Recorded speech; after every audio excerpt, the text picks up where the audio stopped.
kepada Menteri Agama agar perjalanan haji dihapuskan dari Indonesia karena membuang uang triliunan rupiah. Itu karangan orang-orang Arab yang diuntungkan orang Arab. Begitu sentimennya kepada Arab karena S3-nya beliau ini di Amerika, Pak, di brainwash sama Yahudi, bangun kebencian kepada Islam,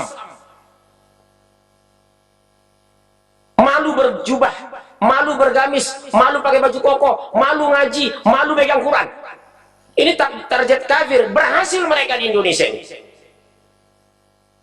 Yang dimasukkan apa? Dasi jas. Subhanallah. Apa yang saya katakan kemarin? Minder peradaban. Oh, kita bukan orang Arab. Saya jawab, kita bukan orang Amerika. Kenapa ente berdasi? Betul ya, Pak? Hati-hati anak bapak di luar sana, Pak. Sudah minder peradaban, malu pakai jenggot, malu pakai gamis, malu ke masjid, malu sholat jamaah. Masa sih kita anak muda sholat jamaah? Masa sih kita dengar Quran? Masuk musik dong, slang, jauh, ya jauh lah dari Allah. Nah, ada ini pernah nanyakan, bagaimana hukumnya musik dulu kan? Saya katakan haram. Dalam Al-Quran lah awal hadis. Ya, surah 26 31 ayat 6 dulu kan udah dibaca kan? Dari mana musik itu? Dari gereja. Gereja saja pun boleh musik setelah abad keempat. Sampai abad keempat, musik itu haram bagi Kristen. Tapi ketika pasturnya jalan ke Jerman, dilihat isi Injil itu diterjemahkan jadi liturgi, jadi kor. Apa kata pastor? Kalau kita pisahkan mereka dari musik, mereka akan keluar dari Kristen. Sudah, kita jadikan musik bagian ibadah Kristen. Makanya sekarang mereka nyanyi, Pak. Kasihnya seperti sungai, kasihnya seperti sungai. Haleluya, puji Tuhan. Sorga. Umat Islam mengikuti itu sekarang. Al-Quran dinyanyikan, salawat dinyanyikan, istighfar dinyanyikan, kalimat talbiyah dinyanyikan pakai musik. Itu mengikut Nasrani. Ustadz yang di luar sana bilang, ini musik Islami. Kapan musik masuk Islam? Pernah nggak musik mu'alaf? Nggak pernah, Pak, disyaratkan musik itu.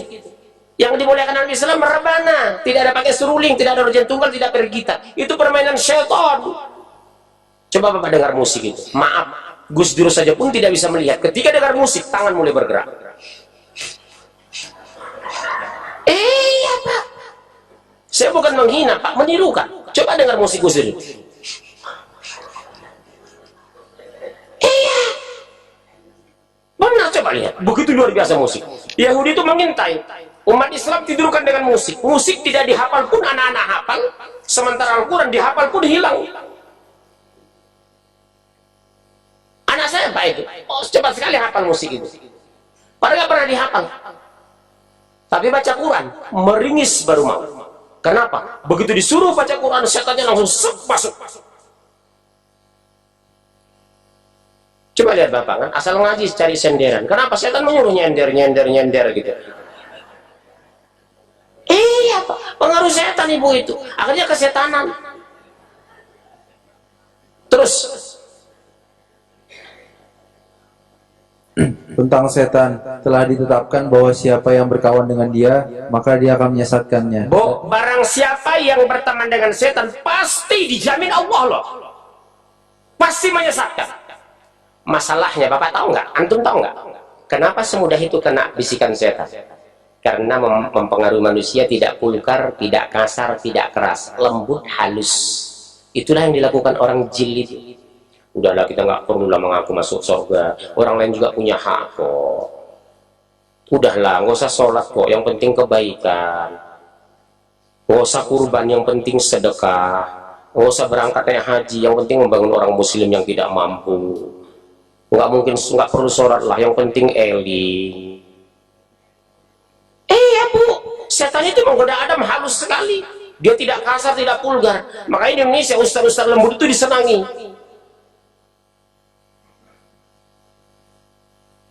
Betul kan?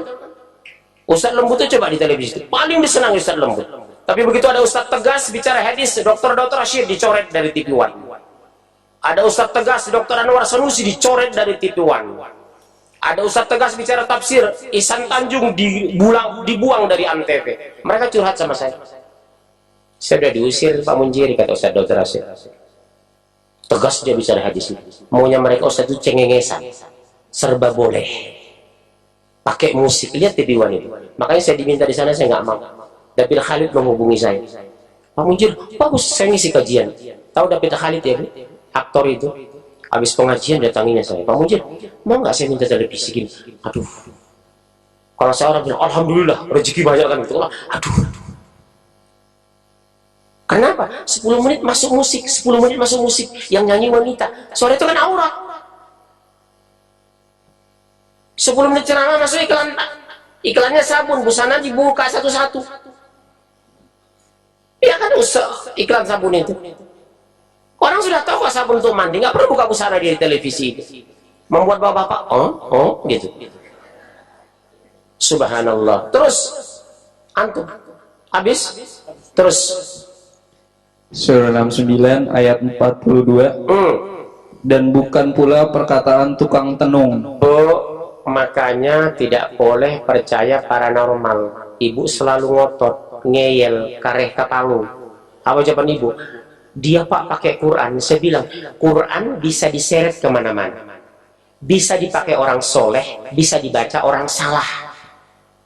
Bisa dimanfaatkan oleh dukun, bisa dipakai orang mukmin.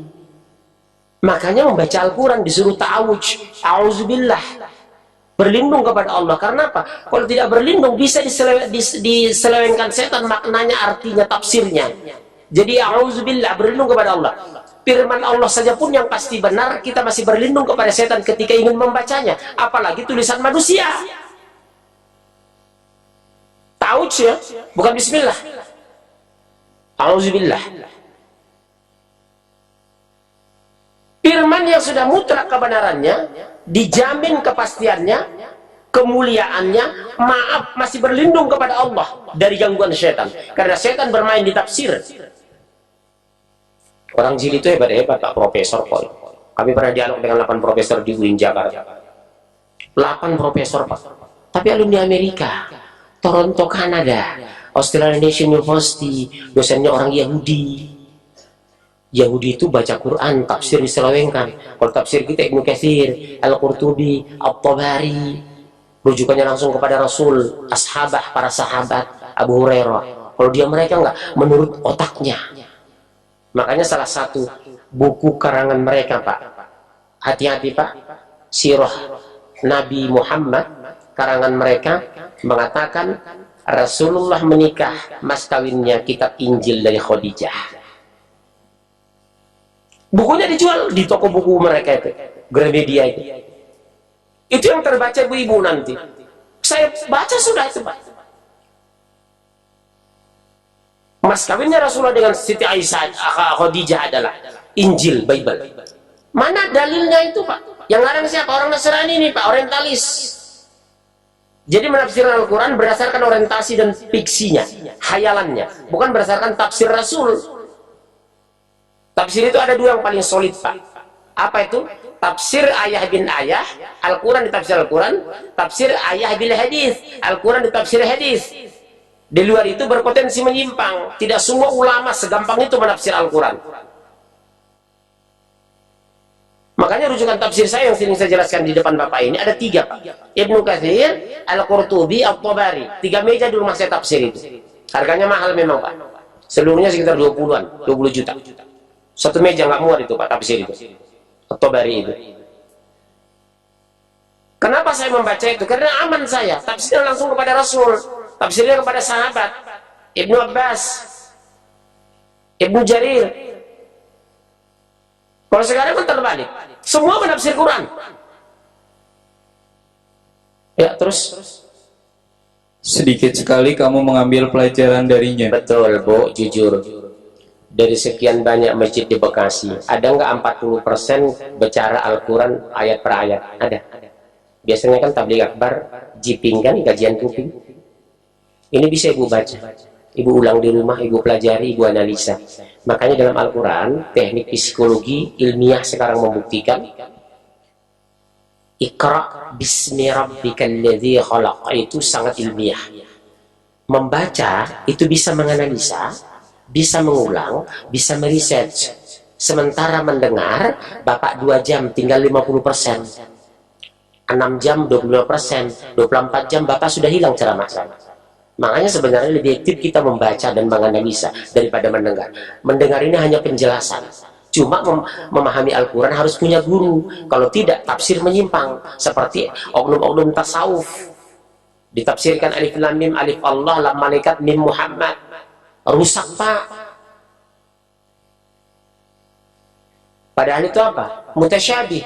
Betul ya? Bukan muhkam, dia mutasyabih. Tidak boleh ditafsir. Mereka nafsirkan alif itu Allah, mim itu malaikat, lam itu malaikat, mim itu Muhammad. Dari mana ilmunya? Waktu saya jelaskan, Pak, di Masjid Al-Iman, Cipinang Elok, ngamuk jamaah mereka. Didatangi saya. Bapak jangan begitu, karena di sini aliran itu ada seperti itu, Pak. Ternyata dia orang tasawuf. Saya bilang, Anda ulama enggak? Oh, saya memang bukan ulama, Pak. Yang berhak menegur saya ulama. Itu jelas haram.